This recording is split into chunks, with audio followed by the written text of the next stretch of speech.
Morning, morning. Nice to see you. Right. Top of the hour to you. It is Monday, the 15th. The 15th of June, 2020 AD.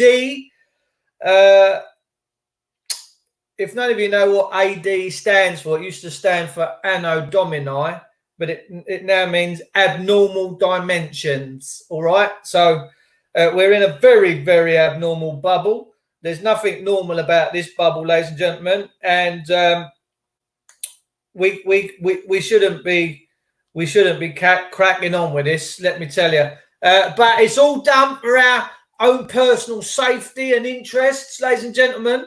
Let me tell you, it really, really, really is all done for our own benefits. Do you know what I mean? Yeah, abnormal dimensions. So it's the 15th of June 2020 AD, abnormal dimensions. If you can start sharing that little comment about, oh, I'm feeling good. How we doing, ladies and gentlemen? Yeah, Miss Penguin. I think you're a new viewer. Beautiful to see you. Lovely to see you. If you want to consider subscribing, pressing the like button and press that bell for the future notifications, that'd be sweet. And then what you'll find is it'll just pop up on your screens and you're like, oh, this is where we're getting our funky, fresh daily news.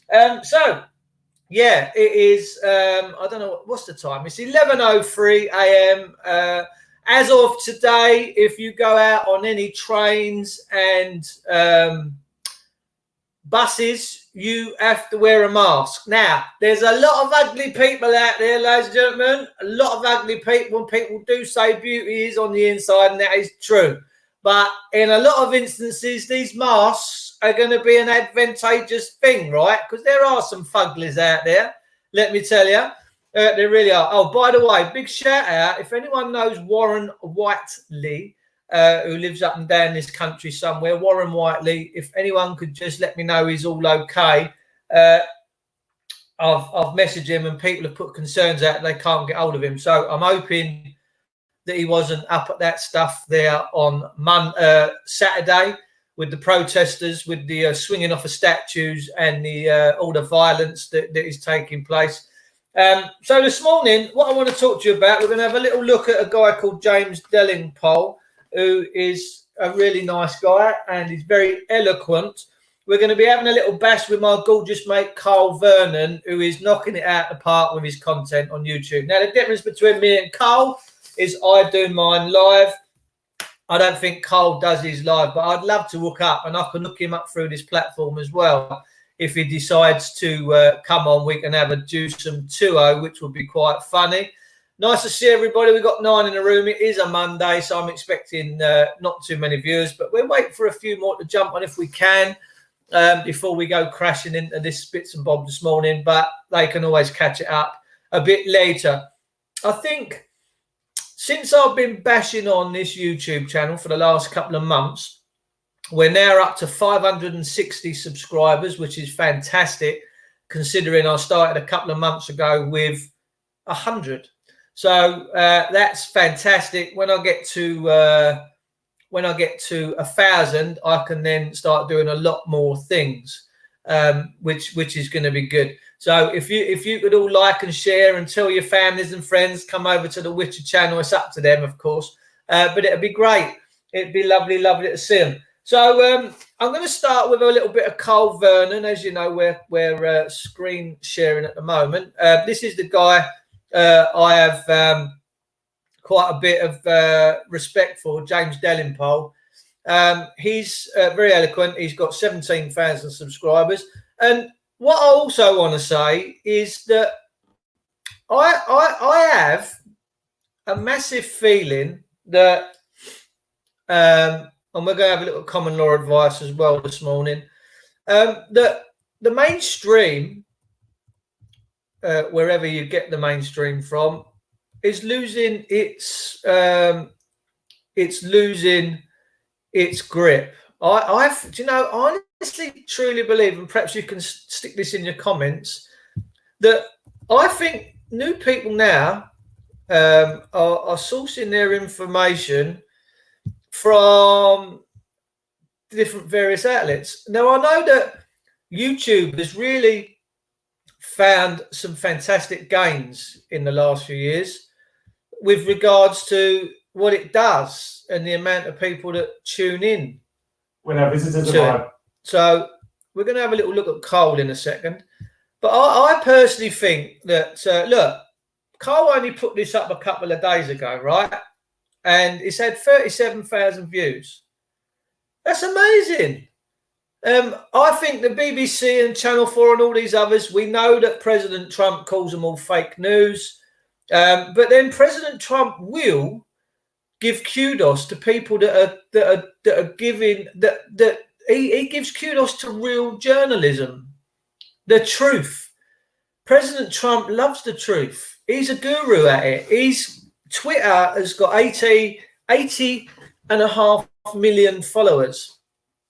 And ladies and gentlemen, when was the last time you had a real president of America that engaged with its people? Because when Trump, I'm probably sure that Trump don't monitor his own Twitter.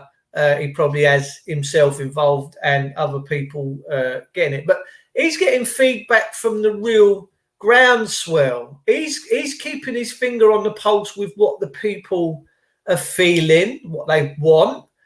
That's beautiful. Boris Johnson.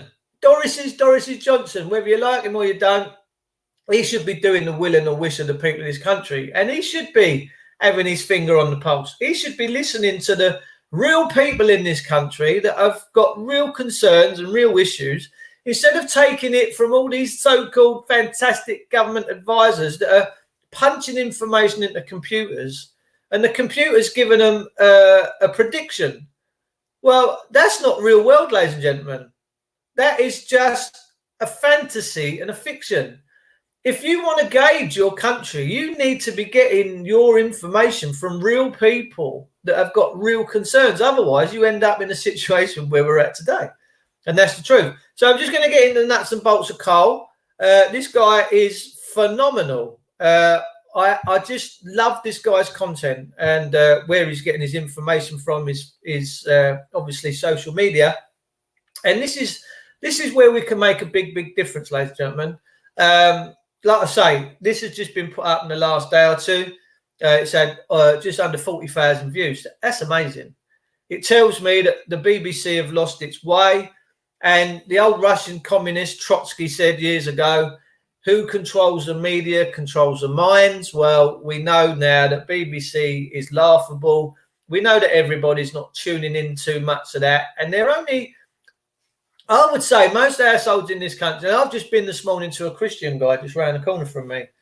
And he's given me some stuff, and we're going to be reading this out in a little while. This is a little newsletter, and I want to get it out to the people. So we're going to have a little read up in a minute of what good Christians and just good, decent people really are feeling in this country.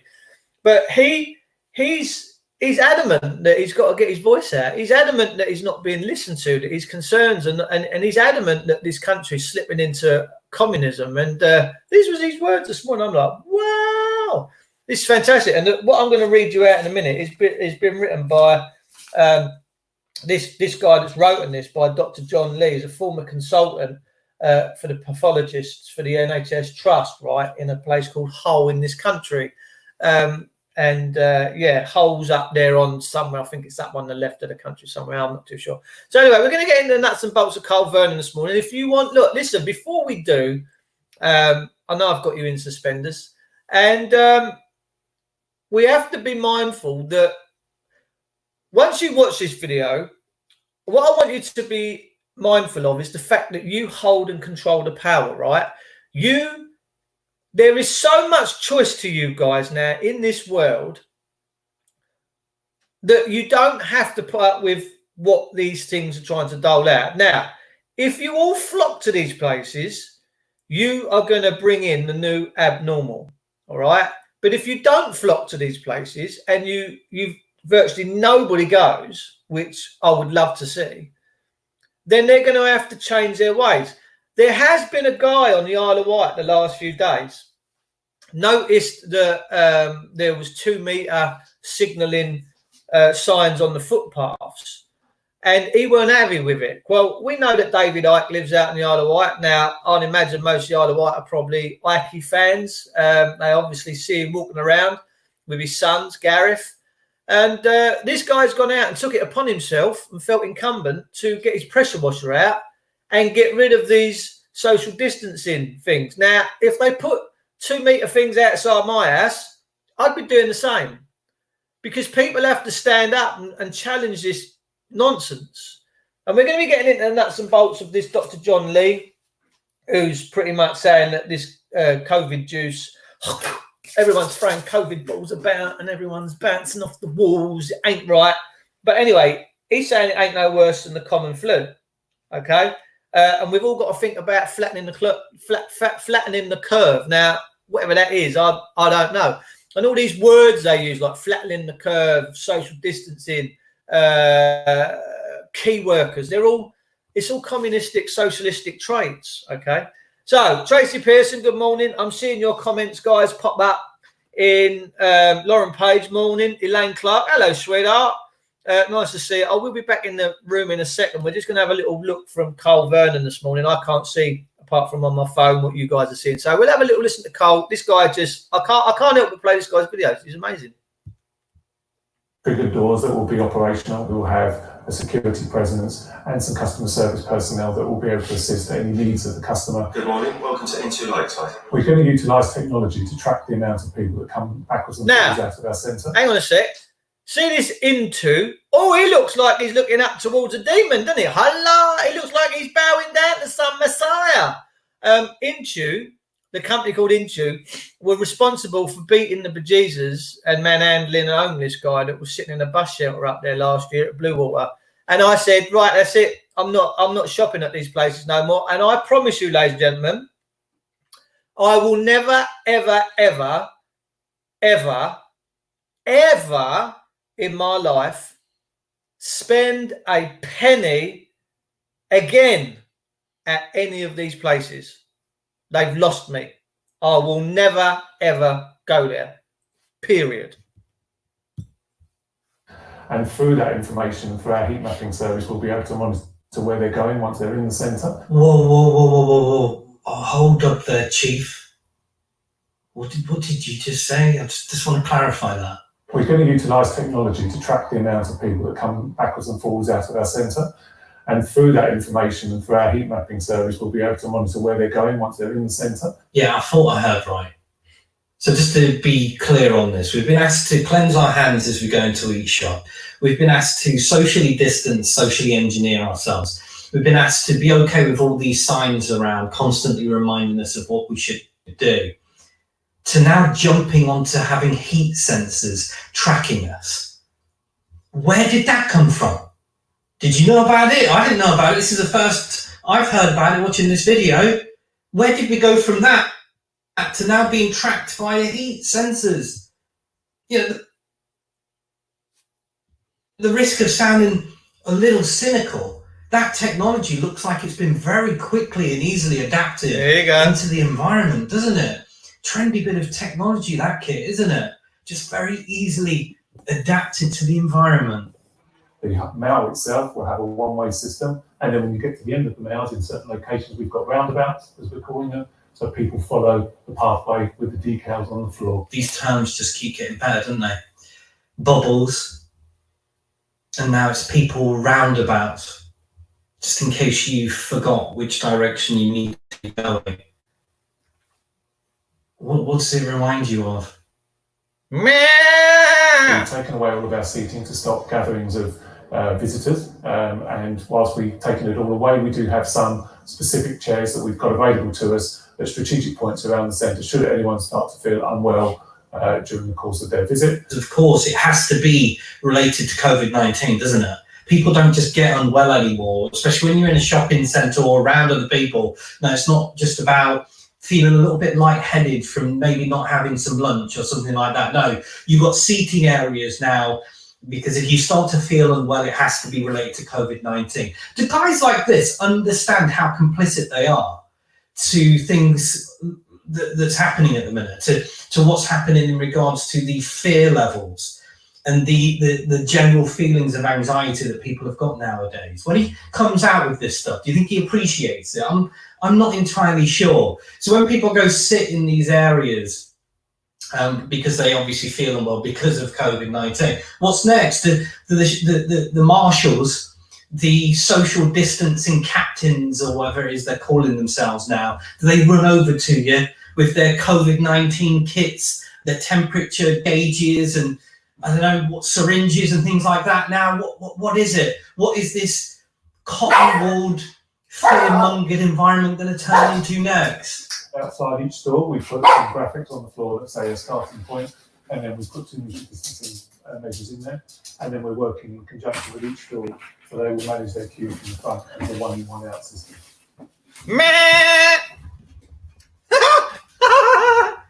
Sorry, I can't help it. Sheep, look at that, look, keep left, and there you go right. Don't you go right, don't you go right. What? Keep left, get over, sucker, come on. Up to them. Look at this communism, look.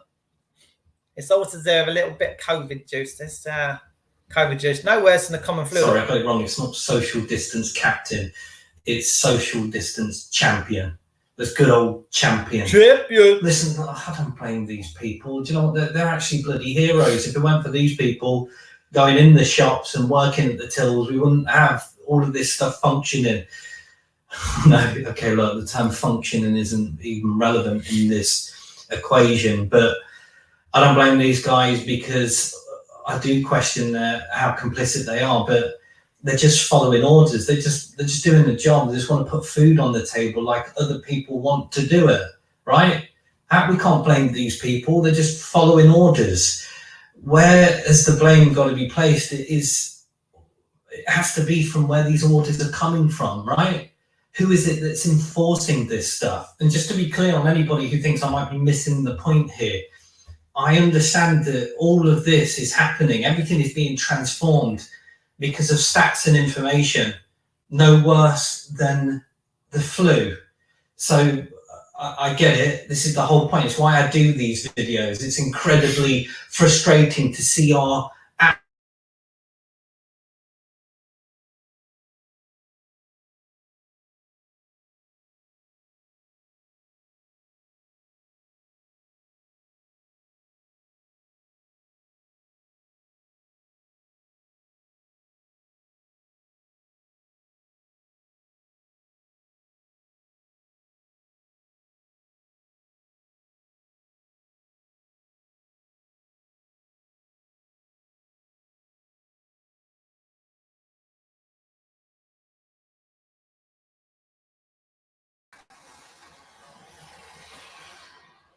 $5G. Hello, John. Nice to see you, love.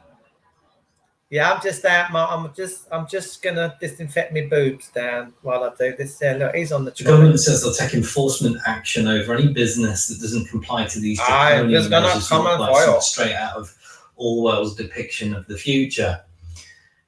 I don't know law. I've not studied it. I'll leave that to people like Lord Sumption, who have and continue to challenge these draconian measures. Lord Sumption is a senior judge, and he's not been best pleased about these social distancing draconian measures being put in place. So let's see where that might go with people like that. Are you all seeing this, people? Sonia just said this all froze up. Does it mean can you still see this? If you can give us some 5-5s.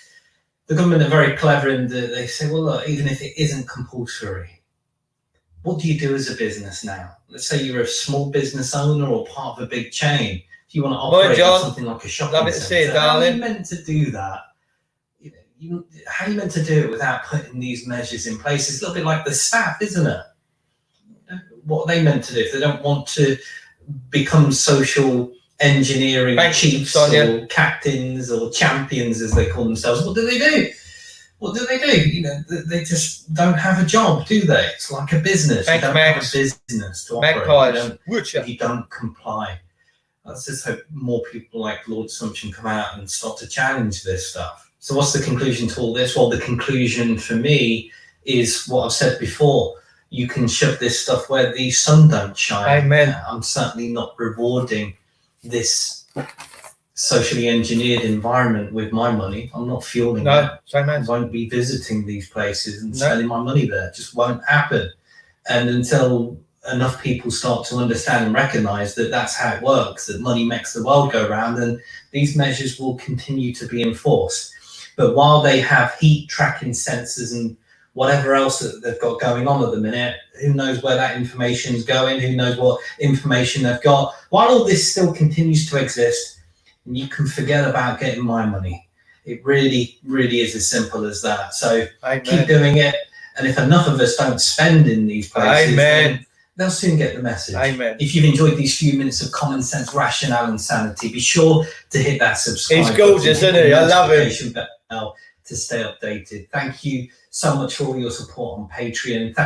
Thank you for sharing with everybody that you know. And in these trying times, the very best place to stay in touch is to subscribe on my website, carlvernon.com. Ta-ta. He's fantastic, isn't he? He's really cool. Right, so this was given to me this morning by a good buddy of mine. All right, have you noticed I've had a shave? I can still get razor blades at the minute. Yeah, absolutely. So, right, this was written by a guy called Dr. John Lee. He's a former consultant pathologist for the NHS Trust in Hull. He's been writing this magazine. He said, writing in this magazine a month ago, I applauded the government's stated aim of trying to follow the science in dealing with COVID juice. Such promises are easier made than kept. Following science means understanding science. It means engaging with the rival interpretations of the limited data in order to tease out what is the most important in what we don't know. Instead, the government in the UK and many other places seems uninterested in alternative viewpoints. Now, that's massive. The chosen narrative that lockdown has saved countless lives has been dogged, followed by all spokespeople. No doubt is allowed. We have been seeing the groupthink response to a perceived external threat that Jonathan Haidt describes so lucidly in his excellent book on human moral thinking called The Righteous Mind. It has now become a matter of faith that lockdown is vital. Not only is it believed to have been casually responsible for flattening the curve, but it is feared that releasing it too soon may cause a second spike in cases and economic disaster. On what evidence is this made?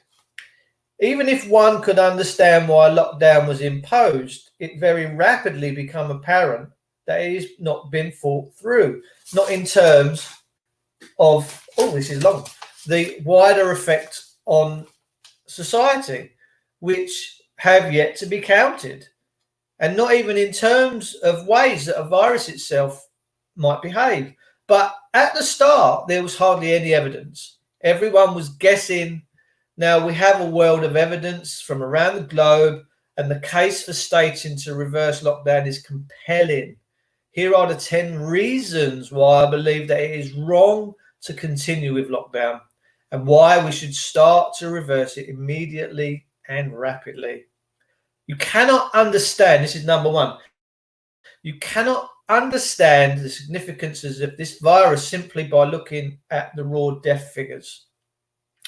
Lockdown was enacted on a prediction of 500,000 deaths in the UK, rapidly reduced to 250,000 and then to 20,000. As I write, the UK death toll is 30,150.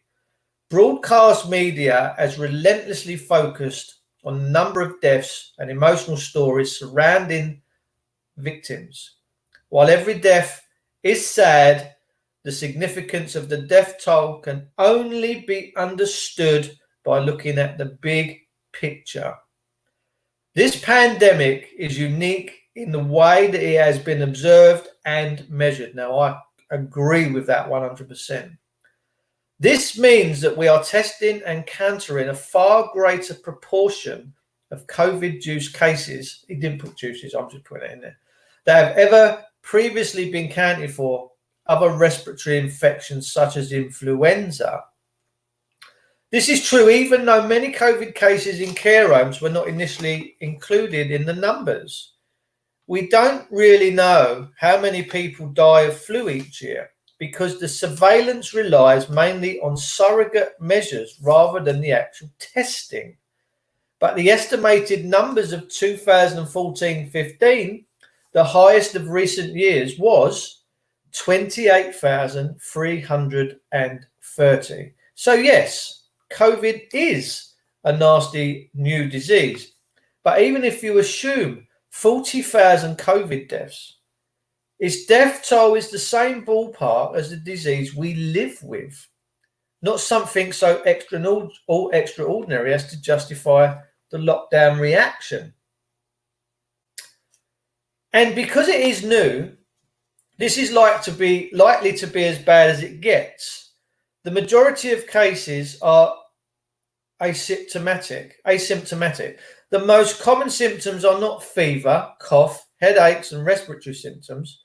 They are no symptoms at all. The typical case does not suffer respiratory fibrosis. The disease leaves no mark.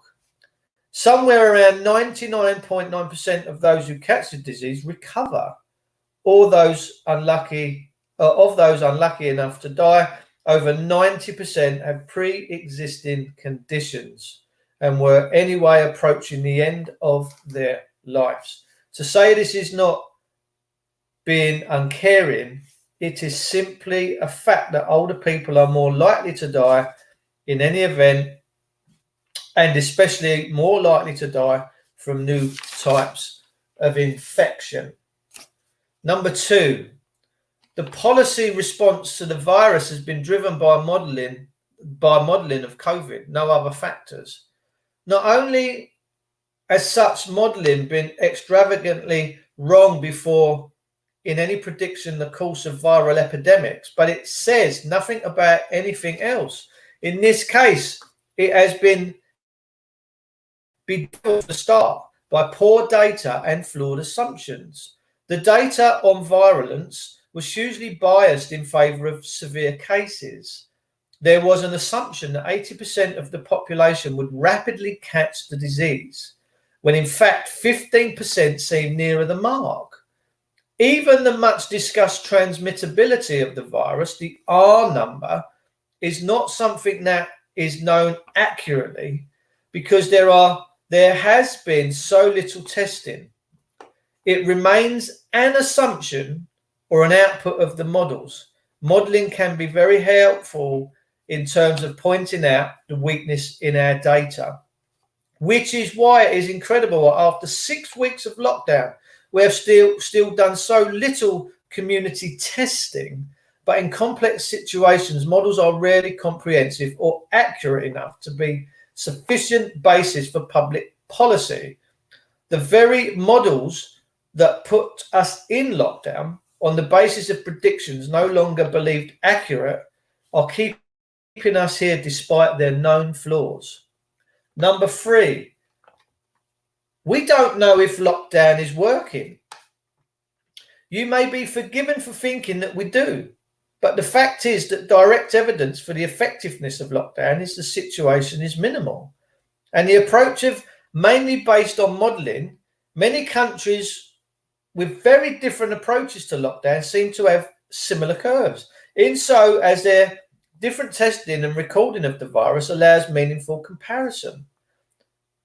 Are the curves a result of our actions, or are they just a manifestation of the way that the virus is coming into equilibrium with its new human host? The curve on ships affected by the virus seems similar to the population curves too. It's easy to make plausible sounding arguments. That's what we are doing. Must be slowing the spread. But Sweden's model of voluntary social distancing seems equally effective, but with much lower costs. We should ease a lockdown to save lives. This is number 4. The economic and direct health costs of lockdown are enormous. Lockdown has caused huge disruption to healthcare or conditions of conditions of other than COVID, which is having significant immediate effects and will have significant delayed effects. But apart from this, economic downturns are a direct cause of ill health. One way to try and measure healthy interventions is by using quality of life years. Our quality of life equates to 1 year in perfect health in the UK. The average age of someone who dies of COVID is 80. Most of those dying have relatively small numbers of quality underlying health conditions, but the direct health effects of lockdown or economic downturn have a disproportionate effect on younger people with more underlying quality health issues. So comparing deaths between COVID and other causes such as suicide do not do justice to the scale of the health effects attributed to lockdown. Also, we should not forget that there is more life than death. 1 year with depression, for example, when you factor in the lockdown attributable mental and physical health effects short of death, as well as deaths, it is clear that lockdown is having a huge impact on people's quality of lives across the population that far outweighs those caused by COVID. Now, I absolutely agree with that. Number 5, lockdown is not sustainable. Unless we are to live this way forever, lockdown will have to be eased. Exactly right. Then what? Pandora's box is open. No one thinks this virus will be eradicated. It will be present within the population and will spread in its own way. To understand the overall effect of the virus, we cannot just look at now or the next few weeks. The impact of a pathogen will be measured like flu over years. Some years will be worse than others.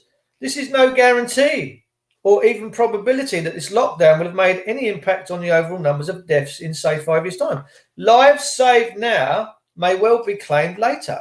Our own immune systems have been honed by hundreds of millions of years of evolution to cope with viral threats. Amen. This is why I talk about getting your immune system boosted. No one's talking about that in the medical profession. They are the only way we survive in a world full of viral pathogens, which is the truth. Many of us which have already had without ever knowing. Countries that are now pleased to have a low incidence of the virus will have to face it later unless they are to enter a North Korea-like state of isolation. Even then, the virus may enter on the wind or domestic cats or some other ways we haven't yet thought of. No country that has ever improved its health of its population by making itself poorer. Lockdown is impairing our ability to live with the effects of this virus while not changing the long game. Mate, that is so, so true. The far-reaching implications of what is going on now is immeasurable. Trust me, you're going to feel this pinch for the next 5-10 years. I tell you, this is not going away. Trust me, this is not going away. Number 6, lockdown directly harms those most likely to be affected by coronavirus. Coronavirus affects mainly the elderly and those with pre-existing conditions, but the large majority of this group who catch the disease recover. In the meantime, lockdown is preventing many of the things that make life worth living. Exactly right. Seeing children, grandchildren and friends, eating out, hobbies, charity work, traveling, doing all these things that people work so hard for to be able to enjoy. Isolation is dangerous for everyone, but particularly the elderly. I mean, look at me, I'm 53. What about people who have died during this period of COVID or many more of other diseases? Is this right that we should have had lonely deaths? It's true. We shouldn't have lonely deaths. That they and their loved ones should not be able to say goodbye.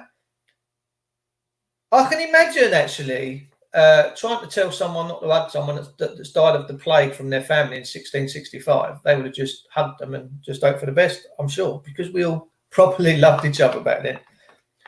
What effects will this have on survivors? How many elderly people have died because they did not have access care?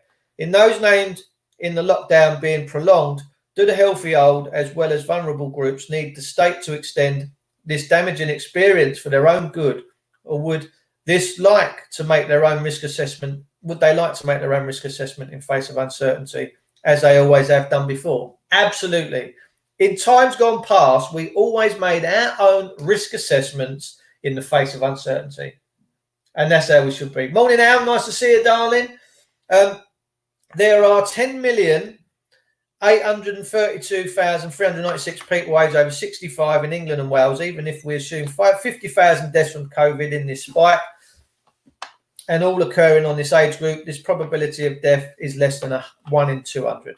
Would you rather see your family and live your life with reasonable precautions as necessary and take your own chances, or be locked up by a government for your own good? Mate, that is powerful right there. Less than 1 in 200, right? And you've been locked up by your own government. Mate, this geezer's fantastic. I love him. Lockdown, this is number 7. We're getting there, people, not long now. Lockdown directly harms those who will be largely unaffected by coronavirus. The vast majority of people under 65 and almost everyone under 50 will be no more inconvenienced by this disease than a cold. They are being asked to make huge sacrifices for something that will just not affect them. Education, jobs, businesses, these are not abstract concepts. They are people's lives. These groups include the people who are the most productive part of our society and whose efforts supported everyone else's, including those who are ill. Why is removing them from the activity a sensible thing to do? The argument that they might unknowingly pass the virus on to others and so are best kept at home. The stay home, save life message given to us by the government is spurious. There is no evidence that self-isolation of those at special risk is a worse option. Lost education, lost job opportunities and destroying livelihoods cannot necessarily be made good. Number 8, the health service has not been overwhelmed nor likely to be. Now, this is a golden nugget right here, people. I hope you are paying attention. This epidemiological models have nothing to say about how quickly our health service could adapt to a new disease. As it turns out, it adapted quickly. It has not been overwhelmed nor been closed by it.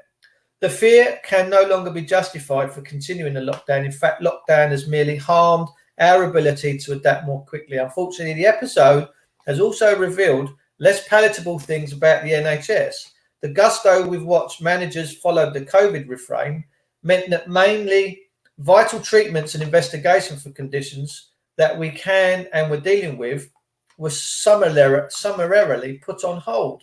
What is the model equations that show why a patient with one particular disease takes priority over another?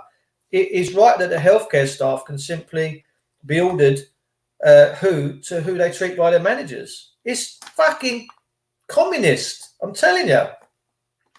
Who takes responsibility for patient care? I know many who are deeply unhappy by working in the NHS, where the command and control culture is so embedded that doctors can be told to stop. For example, cancer chemotherapy halfway through a course and feel that they have no option but to comply. We're a nation of bend-overs, let me tell you. And I'm not talking about the one that was the porn star. Number 9, people, we're getting there.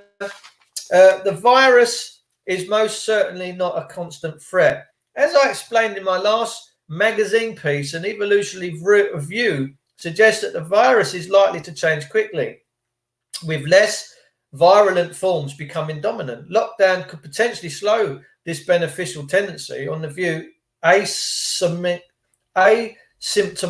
people spreading the virus is a good thing because it means that the disease becomes milder more quickly. This could already be contributing to the flattening of the death curve that we are seeing. In this case, the sooner we lift lockdown, the better. It all implies that the peak of the illness that we have seen is likely to be as bad as it gets. Poorer lockdown is impairing our ability to live with the effects of this virus while not... Oh, hang on. We've done that one. I've got to turn this one over now and on. The virus will come into equilibrium with the population as wider immunities combine with predominantly milder forms of the virus to cause a lower death rate that nevertheless fluctuates from year to year, more like flu. I guess that's a bit like this herd mentality, words I'm not too favourable with, but I guess that's the case. Whilst everyone's in lockdown and maybe incubating things, what happens if they all come out? Boom. Do you see a spike? This guy makes proper sense. We've not got too much longer now. People can be trusted to behave sensibly, right? This is major. 6 weeks of lockdown have clearly demonstrated that the British people are grown-ups and can be trusted with making sensible decisions about their health. All they ask is to be presented with a true picture, including a realistic assessment of what we don't know. Following science, I'm afraid, means living with uncertainty. Our politics doesn't generally like the association with uncertainty, but in this case, I would have thought that most people would be delighted to see the government acknowledging the changing landscape around COVID and the effects of lockdown. It is already quite obvious that COVID is far from the existent threat that we initially feared that with this lockdown measure. In itself is a major harm of more axes than COVID. The government continually elaboration of the consequences of it is incomplete. Initial narratives just put it into a position of piling further harm on top of those already existing. The state cannot control what it don't understand in such a scenario. The only reasonable solution is that people of all risk and let them sensibly, calmly and individually make their own decisions. Mate, I've been doing that all along. It turns out that following the science of COVID is not at all easy or even really possible. One thing has become clear: COVID is not in fact an extraordinary lethal pathogen, just a nasty one, similar to many others. So it makes no sense whatsoever to follow the science on COVID to the exclusion of everything else. The government should rapidly lift the lockdown to a condition similarly to that of Sweden. The first step is often the hardest. It might be easier to plot a course back to normality from there. And despite the fears that we continue to harbour over this virus, our new normal should look much like our old, perhaps with the addition of some social responsibility in the face of respiratory illness. It is the only way for us to live our lives in the real world. How class was that? That was good. This guy was a health professional. He was a pathologist and he worked for the NHS Trust, and you can probably look him up online. His name is Dr. John Lee. Fantastic. So let me come back into the room and we'll see some comments. Sorry about that. It was a bit long-winded, but sometimes you got to get these messages out, you know.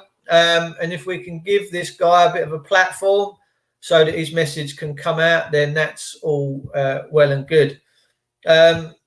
Morning, Sonia. Hello, sweetheart. Nice to see you. Dave, this man is talking common sense. Are they listening at the top? Dave, this man is talking common sense. Are they listening at the top? Yeah. No, they're not. No, they're not, because it don't suit their narrative. This lockdown, this communistic way of life suits them down to the ground, because government's all about control. It's all about you do what we say. You walk the way we tell you to walk. You'll jump in that pen and be a sheep when we tell you to be a pen. Jump in that pen and be a sheep. They can't believe how easy that the people of this great country have rolled over, and roll over you have. Not everybody. I will suggest that not everybody have rolled over. I certainly have rolled over. Not rolled over. Whoa! No, I haven't rolled over. So I wanted to pop in here this morning. I've got to go and do a bit of bricklaying now because the horses are out in the field, so I can get around this post that I've got to sort out. So I wanted to pop in here this morning. My friend giving me this is a true Christian. He works and does a lot with an Anglican church. He's really cheesed off. He's going around and explaining to everyone, look, stop rolling over. On the top, actually, let me see if I can find this. On the top of NHS letters now, they're putting these words in, ipsos mori, and it means they die. Okay? That's what this word here, ipsos mori, means. It means they die. Okay? So they're kinky people. The state is very, very kinky. Morning, Dave. Hello, Debs. Nice to see you. I was watching Vernon Coleman, and he was saying about the food shortages and the damage that locusts are having on the food chain. And mate, you've got food shortages going. You cannot predominantly have a country that sat at home scratching its testicles and other bits and bobs, not really doing anything, and massive strain on the food chain. That's why I'm growing food in a massive abundance. I'm more concerned with growing food right now than I am with doing anything else, because we need to become sustainable. And I know that's not available for everybody. Auntie Mandy, hello, Auntie Mandy. Are you a new subscriber? Have you subscribed yet? I think you should click the button. It's up to you. That's your choice. We do your choice here. We don't do any you must do what we say. We don't do that here. I like a world of freedom. I want a world of freedom I want a government that comes from love, respect, wisdom. And I will see this. We will see this in our lifetime. Trust me, because we're going to manifest it. We're not taking no for an answer. Look, I've got a glass here, right? If I can separate it, it's a clean glass. I brought it over to have a beer in yesterday. Now, most people say, is your glass half empty or half full? I don't care. As long as I've got this glass in me and I can do something with it, right? And that's the mentality that I come from. I don't see government. I don't have leaders. I don't have a leash. I don't wear a collar to be dragged around. I was born free under God's covenant and I will die free. And if they don't like that, fuck them, excuse my French. I really don't care. And I will impress my will and my wish on our gorgeous public servants all the time I'm living, and they will run from me. I promise you, they will run from me.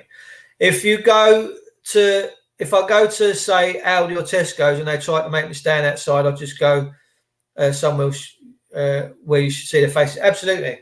Guys, before I disappear, I want to thank every single one of you for popping in, for sharing, for liking, subscribing, and pressing that bell button and giving me a thumbs up. Give me a thumbs up. Give me one of them if you can. I really appreciate that.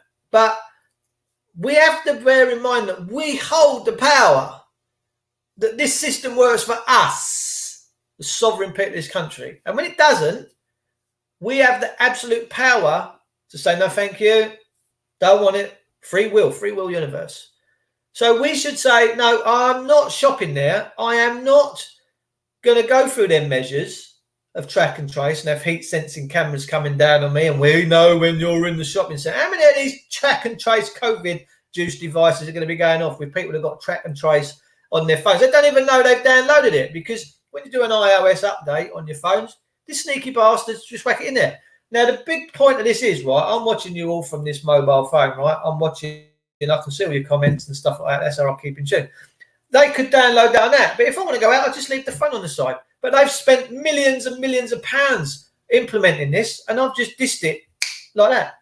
I'll just go and get a Nokia 3310. Or I actually go out in pub. I'll go out and do what I've got to do and get a text from the COVID-19 people or a phone call from the COVID-19 people. And if they ring me up, I just tell them, bollocks, piss off. Simple. That's just how I live my life. People, we got to find our backbones. We've got too many jelly bones in this country. You've got to find your backbone, all right? And you've got to make your own informed decisions and do your own risk assessments.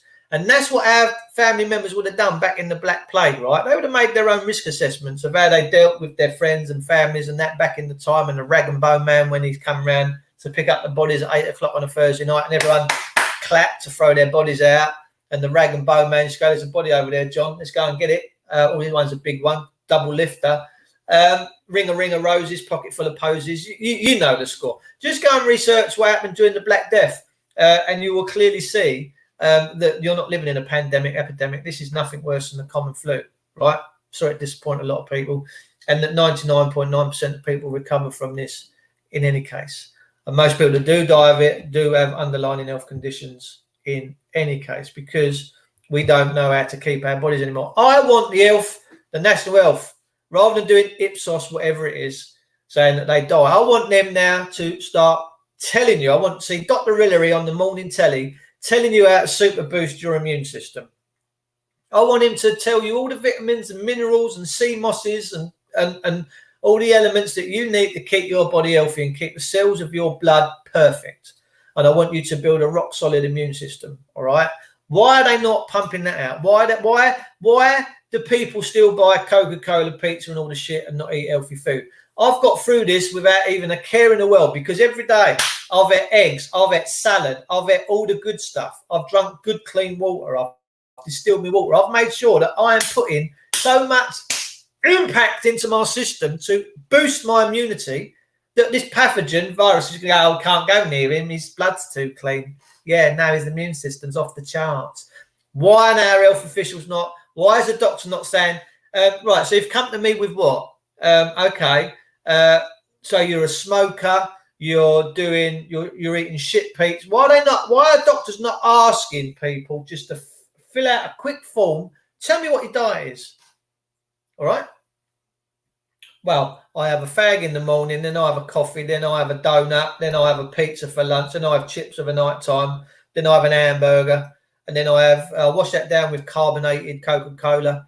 Well, that doctor's then going to say, mate, I'm not being funny. Now, what a true doctor should say, you can come to me and I can give you a little white pill, but you are fucking yourself. Right? That's what the doctor should say. Now, I want to give you an example of this because my neighbour over the road, before I disappeared, I have got stuff to go and do. She went to the doctor's years ago because she was smoking in London. Everybody smoked. They called it the big smoke, the smog, whatever. She was smoking. It was fashionable to do it. Yeah, I'm smoking. Yeah, I love smoking. If you want to smoke, smoke. But you are poisoning your body. But then you've got to live your life and do what you want to do. There's no point leaving otherwise. But she went and and the doctor went, got a cough? And she went, yeah. And this is the power of being quite silent and quiet. He says, he looked up at her and he looked her square in the eyes. He said, so you've come to me for me to fix you. She went, mm-hmm. He said, but you can't even fix yourself because if you did, you wouldn't smoke. She said, Dave, he put the fear of God in me. She said, I'll come out of that room. I've got that packet of fags. I'll fucking roll them up and I'll throw them in the bin. We now need a nation of truth tellers that tell it how it is because all these lefties are always, have a pill. You're eating all this shit, but have a pill. We'll see if it works. Doc, that pill's not working. Oh, well, put another pill on top of that. You have to take 2 in the morning. My mate's dad years ago went to the old doctors for heart condition. And the doctor said, right, so we've got a new thing out here. He said, I want you to take the blue pill on the Monday, skip Tuesday, green pill on the Wednesday, skip Thursday, brown pill on the Friday. Within a week, he's dead. So he goes back to the doctor, the son goes, he said, my dad's dead. And the doctor said, well, we haven't really had any problems with them pills. He said, I don't think it was the pills, doc. He said, it was all the skipping that done it. We have to make a change, people. Rashid Battar, top banana. He's good. Ask him for proof of claim that mask is protected. Because from today, peeps, you can't go on a bus or a train without having your eyes scratched out because you ain't got a mask on. Because everyone that's on that train and that bus wearing a mask has got such a fucking shit diet and their immune system's bollocks. You need a decent immune system and you need to be out there in the world having all these things bombard you because it builds your immunity. It makes you strong. It makes you tough. But most people that have this virus that are having all these issy fits about wearing these masks and you can't do this, check their diets. Are you drinking Coca-Cola? Yeah, I love a fizzy drink, me. One of the worst things you can do. My business partner last year, we'd get to lunchtime. Fizzy drinks, 5 tins a day, crap food, crisps and chocolate bars. So I said, not being funny, mate. That's not. You're not running a nutritional plan here. You should be eating good, solid proteins and veggies and getting all your macronutrition. Nah, I'm all right. Ends up in hospital with a busted colon. Almost died. Now he's whoa. That's proper woke him up. But that's the point I'm trying to make. What he was putting into his temple almost killed him. Because these big corporations, Coca-Cola, Pizza Hut, but they're all going to the wall. Frankie and Benny's, they're all going. They're all pretty much in liquidation. God's saying, no, you've got to sort your lives out, people. Take stock of yourself. Don't rely on a doctor. If you've got issue, then go and see a doctor. But take stock of your own life and do things about your own life. Anthony Joshua stirs up racial hate and then disappears. Look, I have no time, ladies and gentlemen, for fucktards. And that is people that incite hatred, racism. I've got no time for them. They're scum. I don't care whether they're white scum. I don't care whether they're black scum. If they don't realise that they all bleed the fucking same and they're all souls of God, that's not my problem. Let them take chunks out of each other.